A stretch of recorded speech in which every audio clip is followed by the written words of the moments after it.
Bismillahirrahmanirrahim. Alhamdulillah hamdan katsiran tayyiban mubarakan fih kama yuhibbu rabbuna wa yarda, wa ashhadu an la ilaha illallah wahdahu la syarika lah iqraran bihi wa tauhida, wa ashhadu anna Muhammadan abduhu wa rasuluh sallallahu alaihi wa ala alihi wa sahbihi wa sallama tasliman mazida, thumma amma ba'd. Melanjutkan kajian kita terhadap kitab karya Al-Imam Adz-Dzahabi rahimahullahu ta'ala yang berjudul Al-Kabair, berkaitan dengan dosa-dosa besar. Kita masih dalam pembahasan dosa besar yang ketiga, yaitu sihir.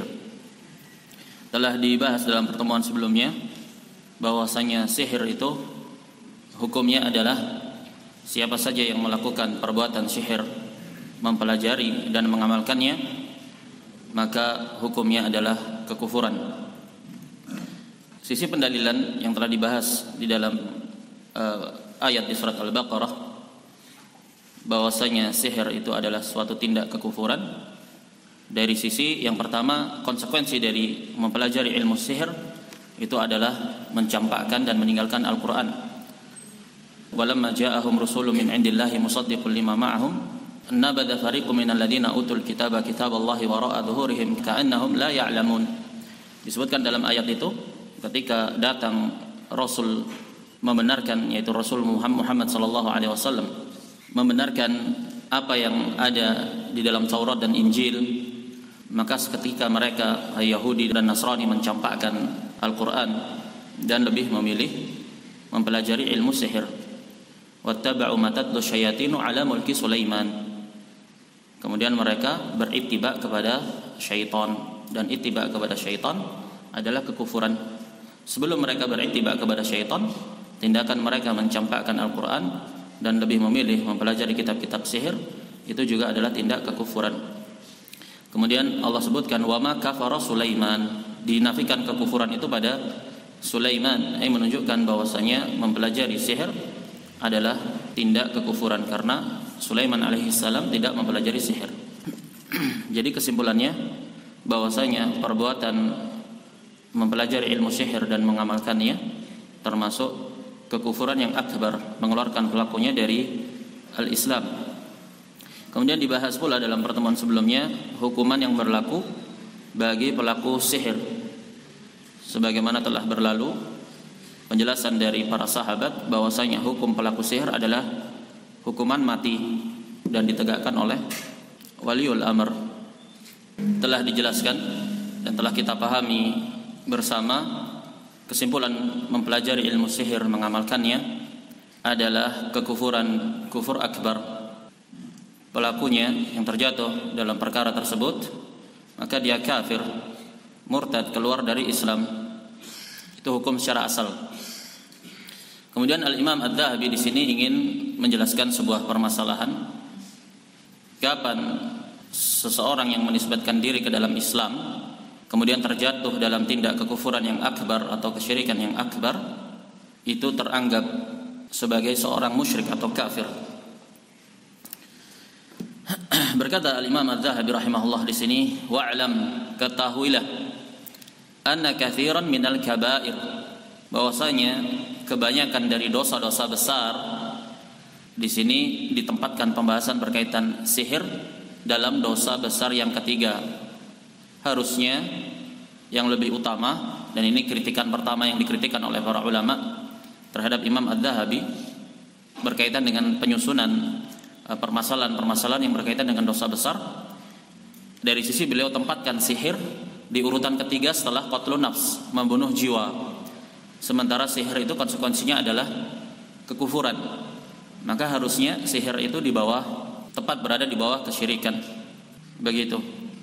Kemudian Al-Imam Adz-Dzahabi di sini mengatakan wa'lam anna katsiran minal kabair bal amataha illal aqal. Kebanyakan dari dosa-dosa besar, bahkan secara keseluruhannya, kecuali sedikit saja dari permasalahan dosa-dosa besar, yajhalu khalqun katsirun minal ummati tahrimahu. Katanya Imam Adz-Dzahabi di sini, kebanyakan manusia itu dalam umat ini, umat Islam, bodoh atau tidak tahu akan keharamannya. Jadi disebutkan oleh Imam Adz-Dzahabi di sini bahwasanya mayoritas dosa-dosa besar itu hampir-hampir tidak diketahui oleh keumuman kaum muslimin. Wa ma balaghahu az-zajru fihi walal wa'id. Bahkan kebanyakannya kaum muslimin tidak tahu bahwasanya ternyata di sana ada ancaman yang besar, ada celaan yang besar kepada pelakunya. Fa hadha ad-darbu fihim tafsil. Maka dalam kasus permasalahan yang seperti ini ada perincian padanya.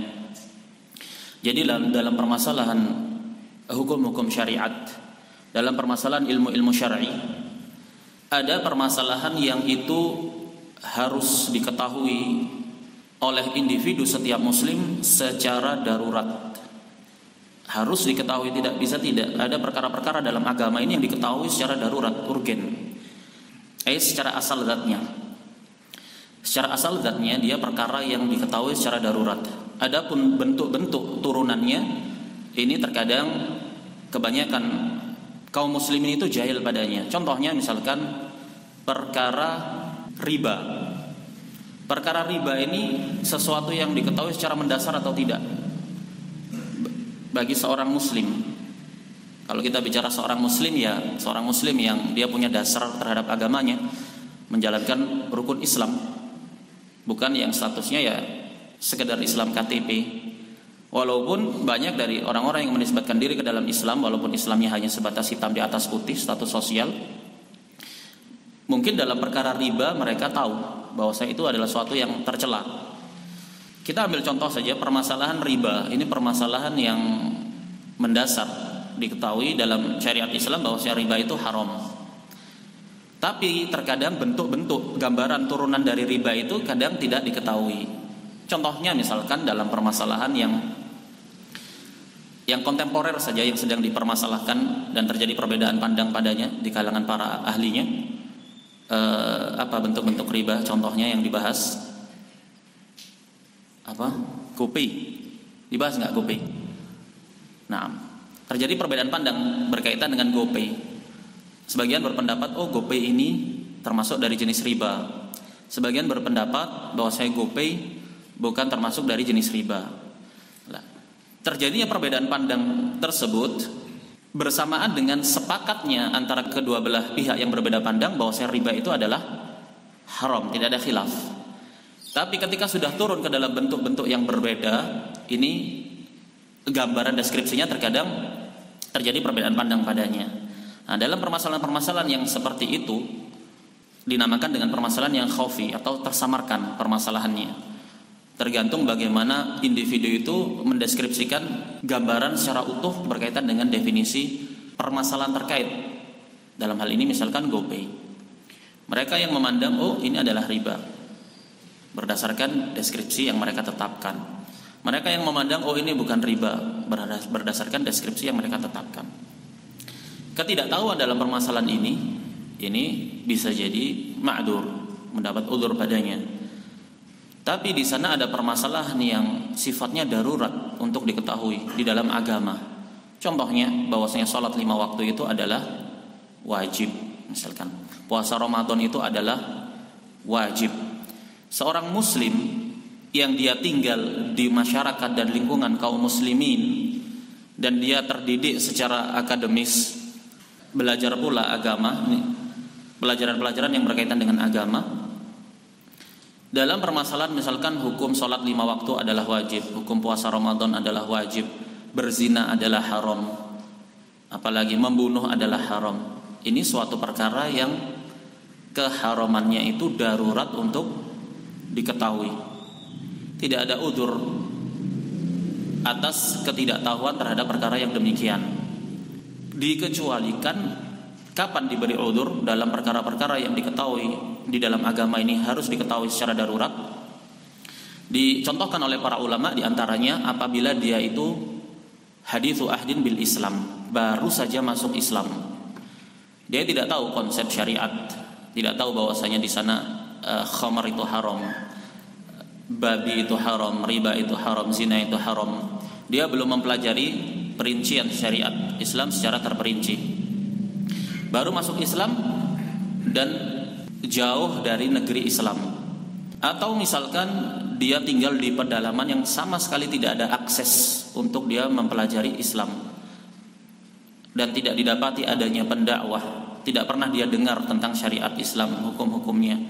Dalam perkara-perkara yang darurat untuk diketahui dalam agama, kemudian dia tidak mengetahui, ini bisa jadi dia mendapat uzur, dispensasi atas ketidaktahuannya. Tapi dalam kondisi keadaan di mana dia hidup di tengah-tengah kaum muslimin, terdidik secara akademis, dia juga menisbatkan diri ke dalam Islam, kemudian dia jahil dalam perkara-perkara yang itu adalah asasi di dalam ajaran Islam, maka dia tidak mendapatkan uzur. Maka Syekh Al-Imam Adz-Dzahabi di sini mengatakan kebanyakan dosa-dosa besar itu umat ini bahkan tidak mengetahui bahwasanya itu adalah sesuatu yang diharamkan, atau ada dalil ancaman padanya. Contohnya misalkan berkaitan dengan isbal, bahkan kebanyakan kaum muslimin hampir-hampir tidak tahu bahwasanya di sana ada ancaman. Ma asfala minal ka'bain fa finnar, katanya Rasul sallallahu alaihi wasallam. Apa yang menjulur melebihi 2 mata kaki maka tempatnya di neraka. Konsep sebagaimana telah kita bahas di awal, definisi sesuatu itu dikatakan dosa besar, salah satunya adalah ketika ada ancaman padanya, ancaman dengan adab ataupun ancaman dengan ancaman dengan kemurkaan Allah Subhanahu wa taala, atau yang semakna dengan itu. Betapa banyak dari kaum muslimin yang tidak mengetahui yang demikian. Atau misalkan apalagi contohnya dosa besar yang mungkin banyak dari kaum muslimin yang tidak menyadarinya, misalkan tidak sempurna dalam berwudu. Dikatakan oleh Rasul sallallahu alaihi wasallam, wailul lil aqabi minan nar, celaka tumit-tumit yang tidak terkena air wudu, celaka, diancam dengan api neraka. Dan itu termasuk dosa-dosa besar yang bahkan kebanyakan dari kaum muslimin mungkin tidak menyadarinya. Atau misalkan tasyabbuh, laki-laki menyerupai perempuan, perempuan menyerupai laki-laki, terancam dengan laknat, dan laknat itu menunjukkan bahwasanya perbuatan itu adalah suatu dosa besar. Betapa banyak itu tidak diketahui oleh kaum muslimin. Maka dalam permasalahan-permasalahan yang demikian, katanya Al-Imam Adz-Dzahabi, terdapat perincian. Fayambaghi lil 'alimi alla yasta'jila 'alal jahili.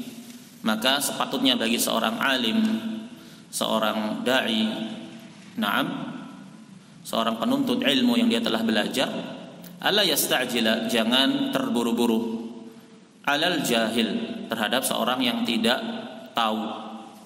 Sekali lagi, kejahilan di sini, ketidaktahuan di sini, apakah seseorang yang tidak tahu terhadap permasalahan agama yang sifatnya darurat untuk diketahui itu kemudian senantiasa dia akan mendapat dispensasi uzur atau dimaklumi atas perbuatannya, ataukah tidak? Penting untuk diketahui bahwasanya dispensasi atau uzur, pemberian uzur terhadap ketidaktahuan dalam perkara pokok-pokok agama ini diberlakukan kapan? Ketika tidak memungkinkan untuk kejahilan yang ada pada dirinya itu untuk dihilangkan. Tidak memungkinkan, tidak ada kemungkinan untuk menghilangkan kebodohan dia. Seperti apa?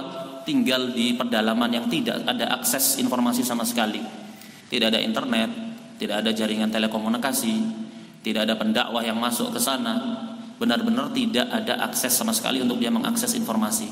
Enggak mungkin dia untuk mengangkat kejahilannya dia itu. Tidak memungkinkan dia untuk bertanya, tidak ada yang ditanya, tidak ada yang bisa ditanya. Nah, jadi permasalahan tersebut berbeda-beda tergantung situasi, kondisi, dan waktunya. Tidak boleh untuk dimutlakkan, dipukul rata. Setiap orang yang melakukan perbuatan yang menyelisih pokok-pokok Islam, menyelisih permasalahan-permasalahan syariat Islam yang itu sifatnya darurat untuk diketahui, kemudian dipukul rata bahwasanya setiap pelakunya itu kita anggap, kita takdirkan bahwasanya dia tidak mengetahuinya. Bagaimana dia tinggal di negeri syiar-syiar Islam tegak, azan itu dikumandangkan 5 waktu dalam 1 hari, seremoni perayaan Islam itu ada di tengah-tengah masyarakat dia Islam, sekitarnya Islam, dia terdidik secara akademis, dia mengenal ajaran agama Islam, kemudian dia berzina, tidak boleh kita katakan dia fasik. Kenapa? Bisa saja dia tidak tahu hukum zina. Bagaimana? Dia sedang minum khamr, nggak boleh. Kamu nggak boleh bersuudzon. Bisa saja dia tidak tahu hukumnya minum khamr. Ini tidak bisa. Tidak bisa seperti itu. Dan ini termasuk propaganda Murji'ah kontemporer, pemikiran irja yang ada di masa ini. Jadi menetapkan, memutlakkan udzur, pemberian dispensasi atas ketidaktahuan seorang individu yang menisbatkan diri ke dalam Islam. Ketidaktahuannya terhadap pokok-pokok agama ini digeneralisir secara mutlak. Ya, kita anggap dia tidak tahu. Jadi bagaimanapun dia melakukan dosa atau kekufuran, ya kita katakan dia mungkin saja dia tidak tahu. Kalau ada seorang yang menisbatkan ke dalam Islam kemudian dia menggambar karikatur Nabi, dia injak-injak Al-Quran, mereka mengatakan tidak boleh kamu menghukumi dia terjatuh dalam kekufuran karena bisa saja dia tidak tahu. Ini sesuatu yang hampir-hampir tidak bisa dicerna baik secara hukum syar'i maupun hukum urfi, hukum akal. Jadi dibahas oleh Al-Imam Ad-Dhahabi di sini, fayambaghi lil alim alla yasta'jila 'alal jahil. Jangan buru-buru terhadap orang yang tidak tahu, ketidaktahuan dalam perkara yang mungkin sifatnya khafi, samar, dalam permasalahan-permasalahan syariat yang sifatnya samar. Dan ini sekali lagi tidak mutlak sifatnya. Dia berbeda-beda sesuai situasi, kondisi dan zamannya. Bal yarfuqa bihi wa yu'allimahu mimma 'allamahu Allah. Bahkan ini uslub dalam melakukan pengingkaran terhadap kemungkaran, yaitu dia berlemah lembut terlebih dahulu kepadanya dan dia ajarkan kepada dia dari perkara-perkara yang telah dia ketahui, didakwahi. Wala siyama idza kana qaribul ahdi bi jahiliyatin. Kemudian Al-Imam Ad-Dhahabi di sini memberikan gimana sih konsepnya seseorang yang apabila dia melakukan perbuatan kekufuran, ya tentunya dalam contoh kasus ini adalah sihir ya yang dibahas. Bagaimana jika ada seseorang yang terjatuh dalam praktek-praktek sihir? Disebutkan di sini alla yastajil, jangan terburu-buru terhadap seorang yang bodoh. Maksudnya bagaimana? Ya seseorang yang memang sifat bodoh itu layak bagi dia. Sifat bodoh layak bagi dia. Dari sisi apa? Kenapa kok sifat bodoh itu layak bagi dia? Ya memang dia tidak punya akses, tidak punya kesempatan untuk bertanya kepada ahlinya, misalkan. Tidak didapati perkara-perkara yang dengan itu dia mampu mengangkat kejahilan dia. Ini karakteristik seseorang yang memang jahil. Bukan jahil karena sebab al-i'rad, berpaling. Memang acuh tak acuh, nggak mau respek sama agama. Naam, wa man adlamu mimman dzukira bi ayati rabbih thumma a'rada anha. Siapa yang lebih zalim dibandingkan orang yang dia dengar ayat-ayat Allah dibacakan, dia dengar sunnah-sunnah itu diajarkan, dia dengar kajian-kajian ta'lim, kajian-kajian sunnah, kajian-kajian tauhid itu diadakan. Tahu dia tempat-tempat di mana dia mau bertanya tentang Islam, pro dan kontra berkaitan dengan permasalahan tauhid dan sunnah itu dia dengar sampai di telinga dia. Kan harusnya dia mencari tahu, harusnya dia bertanya. Nah, kejahilan bagi orang yang seperti ini tidak teranggap sebagai bentuk kejahilan. Kenapa? Karena dia memang menyengaja terhadap dirinya dan dia lebih memilih untuk dirinya di atas kejahilan. Maka bagi yang seperti ini ya tegak padanya hujjah, telah sampai kepadanya semuanya. Maka berlaku penetapan hukum atas dia tergantung jenis kesalahan yang ada pada dia. Tapi yang dimaukan oleh Imam Ad-Dhahabi di sini yaitu alla yasta'jila 'alal jahil, yaitu jahil yang memang sifat dia memang jahil, tidak bisa terangkat karena tidak ada akses, tidak ada sebab-sebab yang dengannya dia mampu mengangkat kejahilan.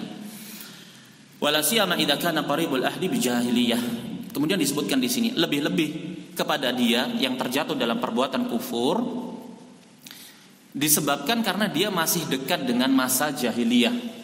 Tadinya kafir, tadinya musyrik, tadinya non-Islam, kemudian dia hijrah, kemudian dia masuk ke dalam Islam, baru belum mengenal dan mempelajari secara terperinci masalah hukum-hukum Islam, jatuh dalam kekufuran bersama dengan adanya kemungkinan untuk dia mempelajari ilmu tersebut, tapi karena singkatnya waktu belum sampai dia kepada itu, mungkin saja untuk dia mendapat udzur, untuk kita berlemah lembut kepadanya. Qad nasya'a fi biladil kufril ba'idati, dia tumbuhnya memang hidupnya di negeri kafir yang jauh dari negeri Islam. Imam Adz-Dzahabi sedang berbicara di kurun waktu sekitar abad ke-7 atau ke-8 Hijriah, yang tentunya akses di masa itu ya serba terbatas, tidak seperti di zaman ini. Makanya ketika Imam Adz-Dzahabi memutlakkan memberikan contoh seperti ini mengkait dengan orang yang baru masuk Islam, tinggal di negeri kafir yang jauh dari negeri Islam. Beliau berbicara di abad ke-7-8. Makul, sangat realistis jika memang akses informasi tentang Islam itu mungkin sulit untuk sampai kepada dia. Yang seperti ini tidak bisa digeneralisir kemudian dikiaskan secara mutlak di setiap tempat dan zaman. Wa usira wa juliba ila ardil Islam. Dikasih contoh di sini, misalkan ada seseorang yang ditawan karena terjadi futuhat, apa itu? Ekspansi. Nah, terjadi ekspansi yang dilakukan oleh kaum muslimin untuk menebarkan Islam, masuk ke negeri-negeri kufar dan memenangkan peperangan. Pasti kan ada yang tertawan dibawalah ke negeri Islam misalkan. Wa huwa Turkiyun kafir, sementara dia adalah Turki, maksudnya ras Turki di masa itu ya, yang kafir. Atau Kurdi ini di negeri Iran, Kurdi. Pernah dengar Kurdi? Suku Kurdi atau kabilah Kurdi? Hah? Apa? Di daerah Iran, Kurdi. Atau dia seorang Kurdi yang musyrik. La ya'rifu bil Arabi, enggak tahu bahasa Arab, enggak mengenal juga bahasa Arab. Fastarahu amirun Turki la ilma indahu wa la fahm. Karena dia budak statusnya, dibeli oleh amir, dia tidak mengetahui apa-apa dan dia tidak memahami apa-apa. Fabil jahdi intalafadha bi syahadatain. Kemudian setelah dia ditawan, dijadikan budak, kemudian didakwai ke dalam Islam. Kalau setelah ditempuh upaya sedemikian rupa untuk mendakwahi dia, kemudian dia mau mengucapkan syahadatain, fa in fuhima bil arabiyyi hatta yafqaha ma'na syahadatain ba'da ayyamin wa layalin fabiha wa ni'mat. Kemudian contohnya tadi, seorang yang budak ini yang tadinya kafir musyrik kemudian dibawa ke negeri Islam, ditawan sampai kemudian pada akhirnya dia mengucapkan 2 kalimat syahadat. Kalau kemudian dipahamkan dia dengan makna, dengan bahasa Arab itu dia paham, dan tidak dipersyaratkan pula pemahaman di situ dia harus paham bahasa Arab, cukup disampaikan maknanya walaupun itu ke dalam bahasanya yang bahasa yang bisa dia pahami, maka tegak padanya hujjah dengan disampaikan padanya misalkan la ilaha illallah Muhammadur Rasulullah.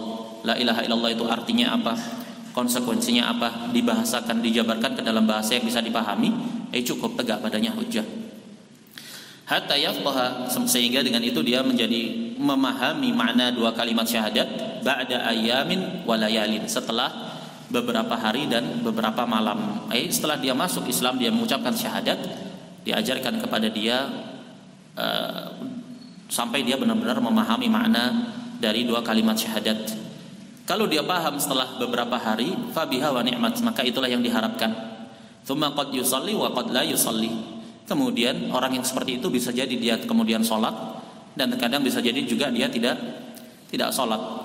Karena memang dia asalnya kafir, musyrik, baru masuk Islam. Wa qad yulaqqanu al-Fatihata ma'a tawli in kana ustaduhu fihi dinun ma. Terkadang pula orang yang seperti itu ya bisa jadi setelah itu dia diajarkan ditalqin Al-Fatihah, diajarkan membaca surat Al-Fatihah karena itu rukun agar dia bisa menegakkan salat. Kalau dia mendapati seorang ustadz atau guru yang memang memiliki agamis, religius, memiliki pengetahuan terhadap agama. Fa in kana ustaduhu nuskhatan minhu fa min aina li hadzal miskin an ya'rifa syara'i'al Islam wal kaba'ira wa ijtinabaha wal wajibati wa ityanaha. Disebutkan pula di sini, kalau seandainya dia memiliki ustadz atau guru yang juga agamis religius, mengerti ilmu agama, mau mengajarkan kepada dia, mentalkinkan Al-Fatihah, maka itu yang diharapkan. Tapi kan yang menjadi problem ketika dia justru setelah dia masuk Islam, dia mendapati seorang guru yang guru itu ya nuskhah, fotokopiannya dari dirinya. Maksudnya nggak jauh beda sebenarnya, sama-sama jahil, sama-sama bodoh. Maka dikatakan oleh Imam Az-Zahabi, lah terus dari mana orang yang miskin yang patut dikasihani yang baru masuk Islam tadi, budak itu tadi, untuk kemudian dia bisa mengetahui syariat-syariat Islam yang benar. Ya, ustadznya dia modelnya ya 1-2 dengan dia. Nah, bagaimana juga dia bisa mengetahui dosa-dosa besar untuk kemudian dia menjauhinya. Dia bisa mengetahui perkara-perkara yang wajib untuk kemudian dia bisa melaksanakannya. Keadaan yang seperti ini ya terkadang bisa jadi dia untuk kita la yasta'jil, kita tidak tergesa-gesa dalam menyikapi orang yang seperti ini. Fa in 'arafa hadha mubiqatil kaba'ir wa hadara minha wa arkan al-fara'id wa i'taqadaha fa huwa sa'id. Orang yang seperti itu keadaannya, yang baru masuk Islam tadi, kalau dia tahu dosa-dosa besar, kemudian dia menjauhinya, dia mengetahui rukun-rukun, kewajiban-kewajiban, kemudian dia meyakininya, maka orang yang demikianlah yang diharapkan kebahagiaan padanya. Wadzalika nadirun, tapi yang demikian itu pada kenyataannya jarang terjadi. Fayambaghi lil 'abdi an yahmadallaha ta'ala 'alal 'afiyah. Maka setelah kita tahu bahwasanya nikmat terbesar ketika seorang muslim itu melek terhadap perkara agamanya, paham tentang syariat Islam secara keumuman, itu adalah nikmat yang besar. Sepatutnya bagi seorang hamba itu untuk mengucapkan hamdalah, memuji Allah atas nikmat yang besar tersebut. Alhamdulillah, bagaimana kalau nasib kita seperti orang yang diberikan contoh oleh Imam Az-Zahabi di sini.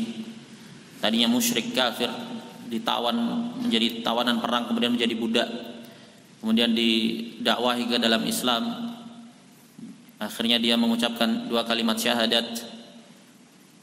Terkadang dia bertemu dengan seseorang yang mampu mengajari dia, terkadang juga malah sebaliknya, tidak didapati bagi dia akses untuk dia bertanya, mengangkat kejahilan dia. Jadi yang ingin disampaikan oleh Al-Imam Az-Zahabi di sini, keadaan yang demikian, kondisi yang menimpa individu ini tentunya akan berbeda antara individu yang satu dengan individu yang lain, tergantung situasi, kondisi, dan zaman. Tidak bisa digeneralisir. Keadaan ini di masa di abad ke-7 ke-8 Hijriah mungkin saja dia tidak dapat akses. Dia didakwai Islam secara keumuman, yaitu mengucapkan 2 kalimat syahadat. Terkadang dia tidak memahami konsekuensi tuntutan dari syahadat itu. Dia tidak memahami syariat Islam secara utuh.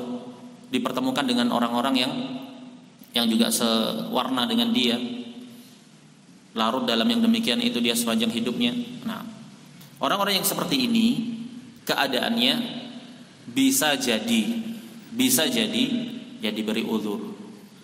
Dan berkaitan dengan uzur dispensasi terhadap ketidaktahuan atau kejahilan atau kebodohan terhadap pokok-pokok agama, ini permasalahannya berkaitan dengan penetapan adab atau penegakan adab. Wa ma kunna mu'adzibina hatta nab'atsa rasula.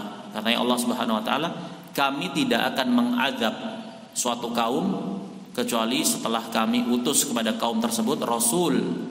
Untuk apa rasul itu diutus? Rusulan mubasysyirin wa mundirin.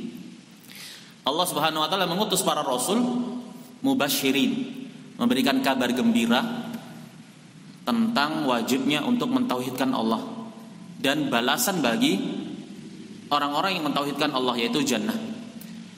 Wa mundirin, memberikan peringatan akan kesyirikan dan memperingatkan dampak bahaya konsekuensi hukuman dari kesyirikan. Rusulan mubasysyirin wa mundirin.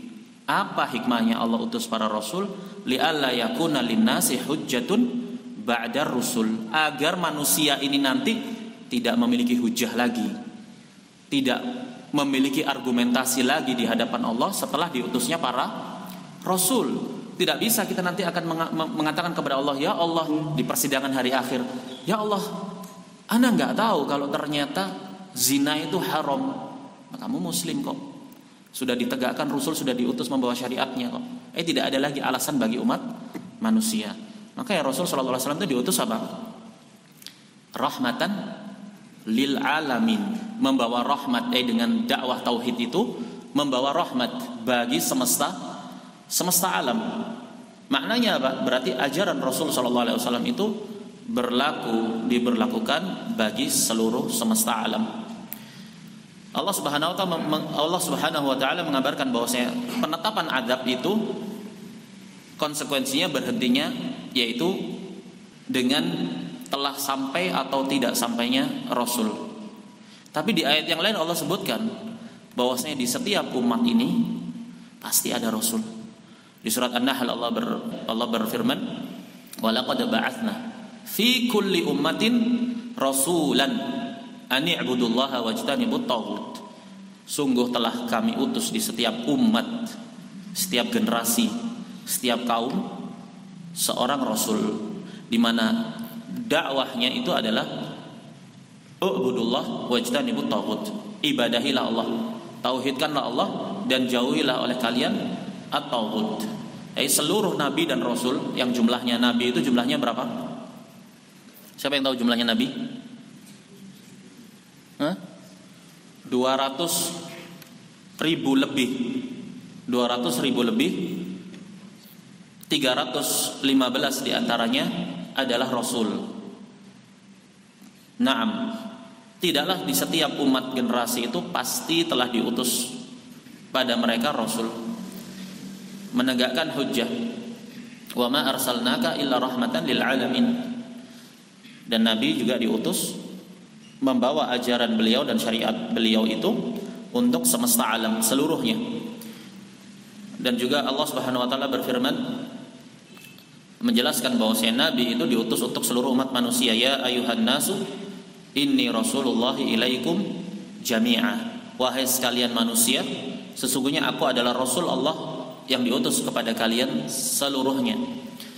Berarti bagaimana konsep tegaknya hujjah argumentasi Allah Subhanahu wa taala kepada seluruh makhluknya, yaitu dengan telah diutusnya Nabi Muhammad sallallahu alaihi wasallam.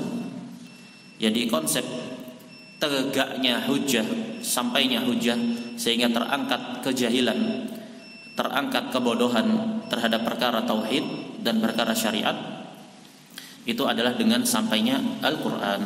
Allah Subhanahu wa taala berfirman di dalam surat Al-An'am di ayat yang ke-19, Allah perintahkan nabinya untuk mengatakan wa uhiya ilayya hadzal Qur'an, dan diwahyukan kepadaku Al-Qur'an ini. Untuk apa tujuannya? Liundirakum bihi, untuk aku itu memberikan peringatan kepada kalian dengan Al-Qur'an. Siapa kalian ini? Siapa kalian? Musyrikun Quraisy. Waman balag, dan kepada siapa saja yang balag, sampai padanya Al-Qur'an. Jadi seukuran dengan seseorang itu mendengar bahwasanya di sana ada nabi, di sana ada seorang nabi yang diutus sebagai nabi akhir zaman, di sana ada Al-Qur'an yang telah diturunkan, wajib dia untuk mencari tahu, tegak padanya hujjah. Sekedar dia sampai kabar bahwasanya di sana ada Al-Qur'an, di sana ada nabi yang diutus, wajib dia untuk mencari tahu. Jadi setiap hamba, setiap makhluk, setiap manusia itu dituntut untuk dia itu bertanya, mencari tahu tentang permasalahan agama, permasalahan tauhid. Maka yang dikatakan fas'alu ahla dzikri in kuntum la ta'lamun. Tanya kepada orang yang mengetahui jika kalian itu tidaklah mengetahui. Makanya diperintahkan kita untuk mencari ilmu, mencari tahu tentang hukum-hukum syariat. Jadi kembali lagi kepada permasalahan sebelum kita akhiri. Di sana ada permasalahan-permasalahan pokok dalam syariat yang sifatnya darurat untuk diketahui. Kapan mendapat dispensasi atau udzur atas ketidaktahuan dalam perkara tersebut? Dalam keadaan-keadaan tertentu, tidak mutlak. Sebagaimana telah dijelaskan tadi. Tapi secara keumuman di suatu negeri atau di suatu wilayah yang tegak padanya syiar-syiar Islam, kaum muslimin di wilayah tersebut mendominasi, nah, maka dan akses informasi untuk mempelajari Islam itu terbuka lebar, maka tidak ada lagi hujah bagi orang-orang yang tidak mau mempelajari agama Allah. Bahkan disebutkan oleh Al-Imam Muhammad bin Abdul Wahhab rahimahullah di dalam risalah beliau yang berjudul Nawaqidul Islam, pembatal-pembatal keislaman, tindakan acuh tak acuh, tidak respect, tidak mau mempelajari Islam dengan menyengaja, ini termasuk dari tindak kekufuran. Beliau berdalil di surat As-Sajdah, wa man adlamu mimman dzukkira bi ayati rabbih tsumma a'rada anha inna minal mujrimina muntaqimun. Dan siapa yang lebih zalim dibandingkan orang-orang yang telah dibacakan ayat-ayat Rabb-nya sampai kepada dia ayat-ayat Rabb-nya, kemudian dia berpaling, tidak mau mempelajarinya, tidak mau mengamalkannya. Naam, maka sesungguhnya Allah terhadap orang-orang yang mujrim, disebutkan di situ sebagai orang-orang yang mujrim, orang-orang yang keji, orang-orang yang jahat, yaitu yang tidak mau mempelajari syariat Allah Subhanahu wa taala. Dan konsekuensinya adalah azab. Nah, kita lanjutkan insyaallah di pertemuan yang berikutnya. Wassallallahu wasallama ala nabiyyina Muhammad wa ala alihi wa sahbihi ajma'in. Subhanakallahumma wa bihamdika asyhadu an la ilaha illa anta astaghfiruka wa atubu ilaik.